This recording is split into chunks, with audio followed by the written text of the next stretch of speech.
Chers téléspectateurs de Lumière TV, soyez les bienvenus. Soyez câblés une fois encore sur votre émission, le monothéisme pur, Bible et Coran sur la table. D'entrée de jeu, remercions l'éternel Dieu, louange à Allah, que son salut et ses bénédictions soient sur le vénéré des prophètes, le prophète Mohammed, sur sa famille, sur ses compagnons, sur l'ensemble des messagers véritablement envoyés pour sortir les hommes des ténèbres vers la lumière, et sur toute personne qui s'évertue à emprunter le chemin de la vérité. Vous connaissez déjà le principe de jeu de cette émission, le monothéisme pur, qu'il s'agit bien de prendre des versets bibliques, les analyser, essayer de voir si l'on peut retrouver les traces du messager d'Allah, les traces de l'islam, les traces de la prescription islamique dans la Bible, puisque la Bible, nous y croyons. Nous croyons à l'existence des Écritures saintes, dont la Bible, à travers la Torah et l'Évangile, mais nous devons montrer qu'il existe les traces de la dernière révélation divine pour l'humanité dans les premiers. Nous avions dans les entretiens précédents, à partir du livre du Deutéronome, dans le chapitre 18, versets 15 à 21, montré que l'annonce prophétique, qui reste relative, que Dieu a promis, susciter parmi les frères des Juifs, un prophète qui doit être comme Moïse, restait relatif, bien sûr, au messager d'Allah, le prophète Mohammed. Nous allons continuer pour montrer davantage en parcourant la série de ces versets. Je vais nommer le Deutéronome, chapitre 18, versets 15 à 21. Nous avions montré que le prophète Mohammed était illettré et que la parole de Dieu était dans sa bouche, comme le dit bien sûr le Coran. On dit par l'étoile, lorsqu'elle disparaît, votre compagnon Mohammed n'est pas dans l'erreur. Il ne parle pas sous l'empire de la passion. Ce n'est là qu'une révélation. Ce n'est là qu'une révélation qui lui a été inspirée. Je reprends. Par l'étoile, lorsqu'elle disparaît, votre compagnon Mohammed n'est pas dans l'erreur. Il ne parle pas sous l'empire de la passion. Ce n'est là qu'une révélation qui lui a été inspirée. Dieu, Allah, à travers le chapitre 53 du Saint-Coran, versets 1 à 4, il nous confirme que ce que dit le messager d'Allah ne vient pas de lui-même. Il dit ce qu'il a entendu. Il dit ce qu'on lui a dit de dire. Il ne parle pas par passion. Et ça corrobore bien sûr avec ce que dit la Bible. La Bible dit, je mettrai mes paroles dans sa bouche. Et lorsque nous continuons dans cette prophétie biblique du chapitre 18 Deutéronome, dans les versets 15 à 21, on peut lire entre autres, mais le prophète qui aura l'audace de dire en mon nom une parole que je ne lui aurais pas commandé de dire, ou qui parlera au nom d'autres dieux, ce prophète-là sera mis à mort. Je précise, ce prophète sera mis à mort. La phrase mis à mort est une personne et n'est pas un ordre. C'est le prophète qui sera mis à mort. Si alors le prophète Mohammed, sur lui la paix et le salut, avait été un imposteur, il aurait dû être tué, comme le souligne ce verset. Ce qui n'est pas le cas. Il ne l'a pas été. Par conséquent, chers amis, le prophète Mohammed, le messager d'Allah, celui la paix et le salut n'est pas un imposteur. Et c'est ce que dit le Coran. Lorsqu'on se réfère au chapitre 69 du Coran, à travers les versets 44 à 47, s'il, Mohammed, nous avait attribué quelques paroles mensongères, nous l'aurions pris par la main droite, puis nous lui aurons tranché la haute. Nul d'entre vous n'aurait été capable de s'y opposer. Si ce qu'il disait, il le disait par passion. Si ce que le messager d'Allah nous a apporté à travers le Noble Coran, le Saint Coran, s'il le disait de lui-même, si ce qu'il disait n'est pas une inspiration divine, on lui aurait tranché là et personne ne pouvait s'y opposer. Même ses milliers de compagnons ne pouvaient s'y opposer si ce qu'il disait venait de lui seul et non de Allah qui l'a envoyé. Dans un autre verset coranique, chers amis, on peut lire, je suis dans le chapitre 5 du Saint-Coran, verset 75, je cite, ô prophète, fais connaître ce qui t'a été révélé par ton Seigneur.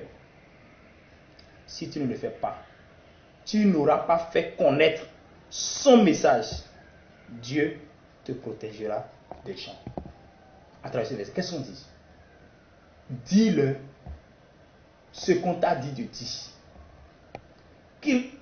Que ça leur convienne ou pas, puisque tu fais la volonté de Dieu, tu dis ce que Dieu t'a dit de dire, Dieu va te protéger, tu n'auras aucun. Et c'est pourquoi, j'ouvre une parenthèse, tout croyant, tout musulman, qui essaie de respecter, d'appliquer les recommandations divines, recommandations obtenues à travers le Saint-Coran et la sunna du messager d'Allah, la sunna du prophète, ce dernier, qu'il ne crée rien. Rien ne lui arrivera. Dieu le protège aujourd'hui, demain, et le protégera toujours. Chers musulmans, soyez fiers. Soyez convaincus. Soyez fiers. Cette promesse du Saint-Coran a été accomplie et personne n'a reçu à tuer le messager d'Allah.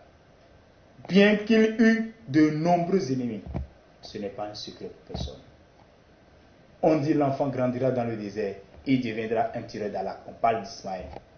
Et tous les descendants, dont le messager d'Allah, le prophète Mohammed, il est descendant d'Ismaël, il est un arabe. Il est allé à plusieurs guerres, les différents fitinants, pour installer l'islam, pour faire passer le message de Dieu. C'est Dieu qui le lui a recommandé. Il ne faisait rien de lui-même. Et c'est pourquoi je vous une parenthèse. Pour ceux-là qui pensent que, à travers la religion de l'islam, que le messager d'Allah a beaucoup tué. Il n'a rien fait de lui-même. Tout ce qu'il a fait, c'est sur recommandation divine. Chers amis, les chrétiens prétendent et prétendaient que Jésus a été tué. C'est eux qui le disent. Si nous nous basons alors sur ce qu'ils disent, ne serait-ce que ce que eux-mêmes disent, la prophétie de Deutéronome ne peut en aucun cas concerner Jésus. Puisque Jésus-Christ, lui a été mis à mort, mais le prophète Mohammed n'a jamais été tué et n'a pas été mis à mort. Mais nous disons, nous insistons, c'est les chrétiens qui disent que Jésus-Christ a été tué, est mort sur la croix. C'est eux qui le disent. Nous ne le disons pas. Tout bon musulman qui s'y connaît en termes de révélation divine dans le Saint-Coran doit savoir que Jésus-Christ n'a jamais été crucifié, il n'a jamais été tué. Et cette révélation, cette prophétie ne le concerne en rien. Parce que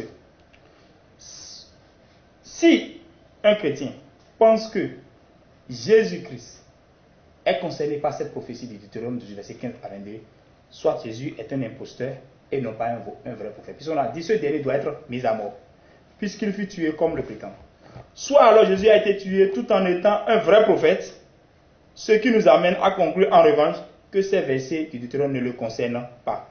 Ou que tout simplement ces versets ne sont pas authentiques et qu'ils ne sont pas l'œuvre d'une inspiration. Par conséquent, ces versets ne concernent pas Jésus-Christ. Mais tout ceci est grave pour la foi chrétienne. Cela est un dilemme.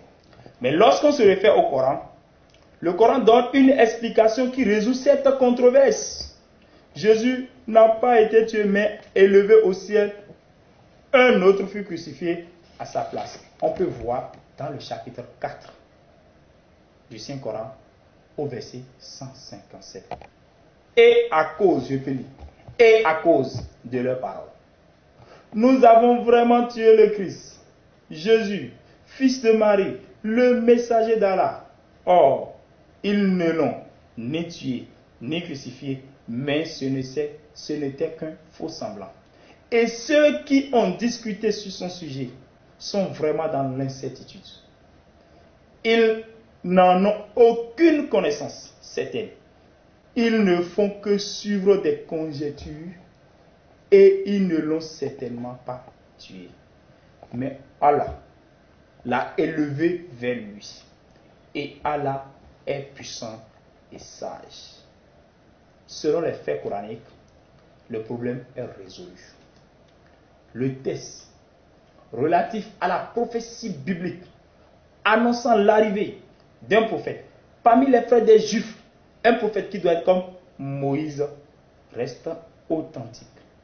Jésus ne fut pas tué, il n'était pas non plus un imposteur. C'est très important. Cette prophétie ne concerne en rien Jésus-Christ. Dans cette prophétie, Dieu a donné des signes pour distinguer le prophète imposteur du prophète véridique dont il parle. On dit, je lis, peut-être diras-tu dans ton cœur, comment reconnaîtrons-nous la parole que l'Éternel n'aura pas dite quand le prophète parlera au nom de l'Éternel et que sa parole ne se réalisera pas et n'arrivera pas, ce sera une parole que l'Éternel n'aura pas dite. C'est par audace que le prophète l'aura dit. Tu n'en auras pas peur. Chers amis, les rabbins juifs à l'époque du prophète Mohammed, sur lui la paix et le salut, avaient reconnu qu'il était le prophète attendu. Quelle est l'histoire? Quelques-uns d'entre eux s'étaient même convertis à l'islam.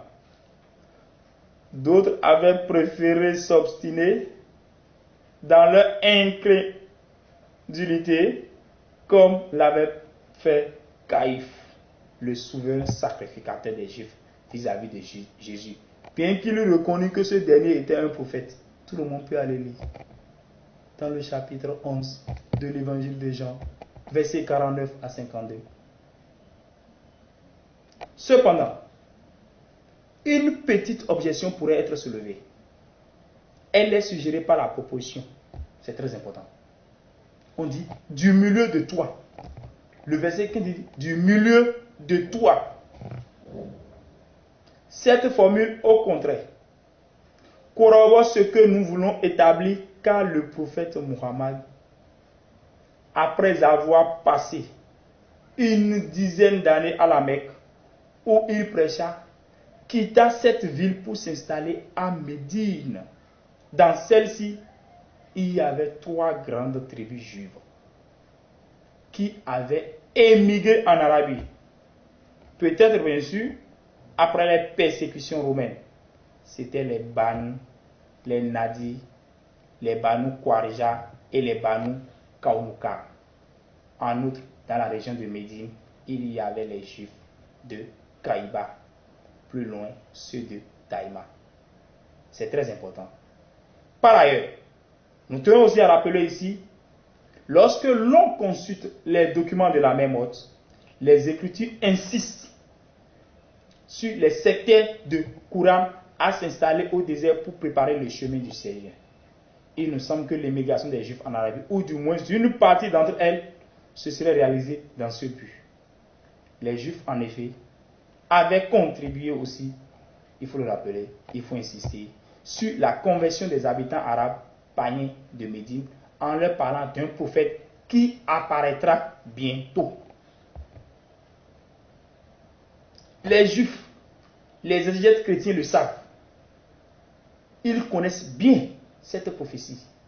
Et ils savent qu'après Jésus-Christ, ils le savaient qu'après Jésus-Christ, quelqu'un devait sortir dans la péninsule arabe. Tout simplement parce que ces gens, ils lisent. Ils lisent aussi bien la Torah. Ils lisent les psaumes. Ils lisent tout ce qui est écriture sainte qui leur est révélé.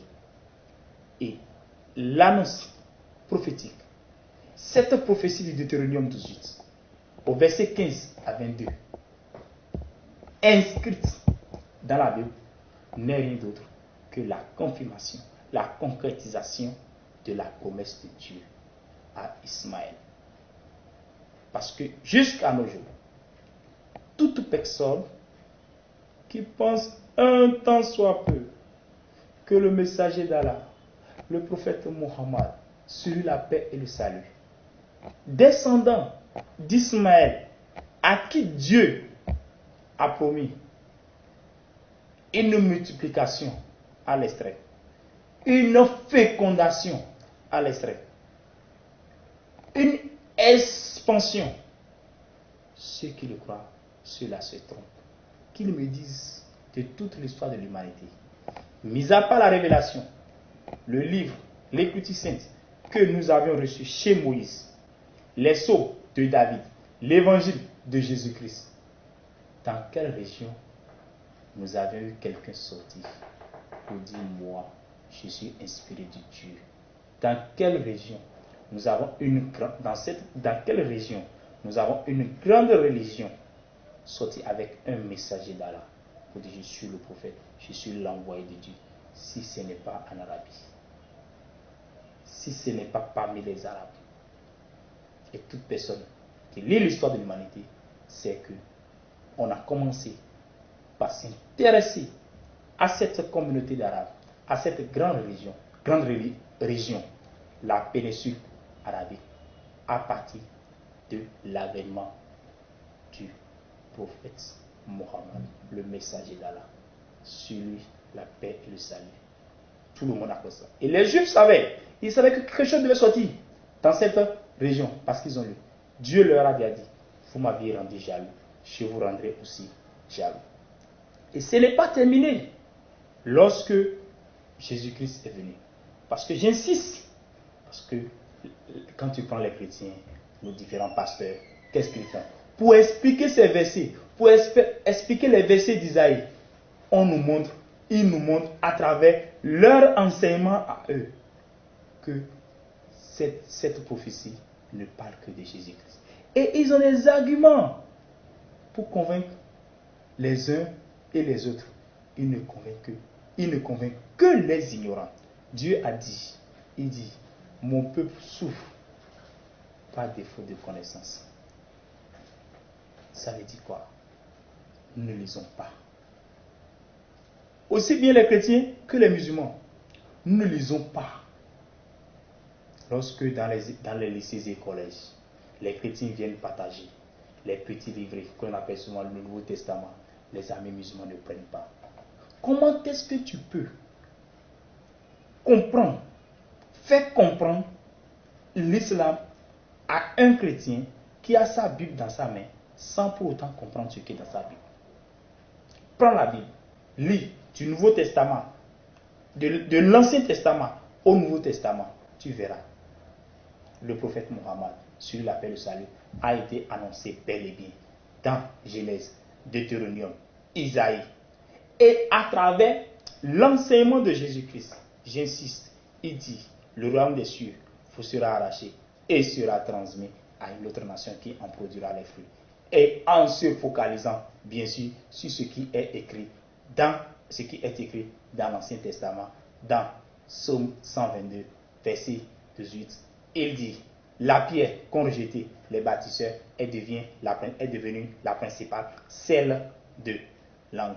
Et il insiste, dans Jean 14, verset 30, il insiste, il dit, je ne m'entretiendrai plus avec vous, car le prince de ce monde vient. Ce prince, c'est le messager d'Allah, c'est le prophète Mohammed, sur la paix et le salut. Et lorsque nous allons encore très loin, dans Jean 16, dans les chapitres 16 et 17 de Jean, qu'est-ce qu'il fait? Il donne les fonctions, il donne le rôle de ce prince qu'il a appelé le paraclet, l'annonciateur, le consolateur, l'esprit de vérité. Oui, l'esprit de vérité, c'est le messager d'Allah. Il ne dira rien qui puisse venir.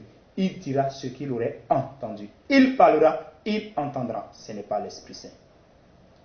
Il parlera, il entendra. Ce n'est pas l'Esprit Saint.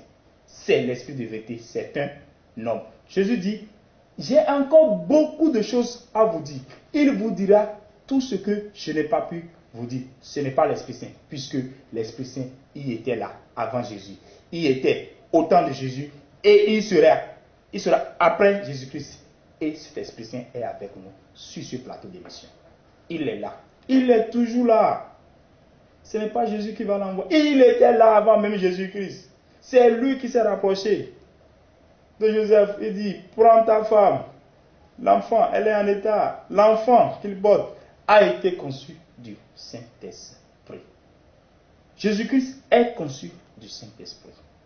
Donc, avant même que Jésus-Christ ne naisse, l'Esprit Saint qu'on a annoncé, chers amis chrétiens, ouvrez vos oreilles et lisez correctement. Avant même que Jésus-Christ ne vienne, l'Esprit Saint y était déjà. Au temps de Jésus-Christ, l'Esprit Saint y est. Le moment où il parlait, l'Esprit Saint y est. Après son départ, l'Esprit Saint y sera toujours. Mais le Paraclet, l'Esprit de vérité, c'est le messager d'Allah, le prophète Mohammed, sur la paix et le salut. Et il a confondu le monde du péché, il a rendu justice, il a rendu témoignage à Jésus-Christ, tel que Jésus l'a signifié dans l'évangile de Jean. Ce n'est plus un secret pour personne. La grande religion, celle de l'humanité, où existe le salut, n'est qu'à travers le prophète Mohammed, le messager d'Allah. Chers frères en islam, soyez fiers. Soyez fiers. Et Dieu aime tout ce qui est bon et beau. Nous devons faire un effort. Nous devons faire un effort de piété. Nous devons faire un effort pour montrer à toute la communauté, dans notre environnement immédiat, que oui, nous sommes des croyants en respectant les différents fondements de l'islam. C'est très important. Et c'est pourquoi je demande aux amis chrétiens, ne regarde pas le chrétien qui est à côté de toi pour devenir musulman. Va chercher à comprendre, à connaître quel est le message que recommande l'islam. L'islam recommande une soumission totale à la volonté de Dieu. Chers amis, chers frères en islam, chers téléspectateurs de Lumière TV, la place du prophète Mohammed dans la Bible, sur cette émission, nous pouvons y revenir à tout moment. Nous avons encore beaucoup de choses sur lesquelles on peut s'entretenir. Mais puisque nous sommes sur un plateau de télévision, il y a le facteur temps qui nous permet de, à des moments donnés, nous arrêter. Chers téléspectateurs, merci beaucoup pour l'intérêt que vous accordez à cette émission, le monothéisme pur. Cette émission, Bible et Coran sur la table. Chers frères en islam, assalamu alaikum.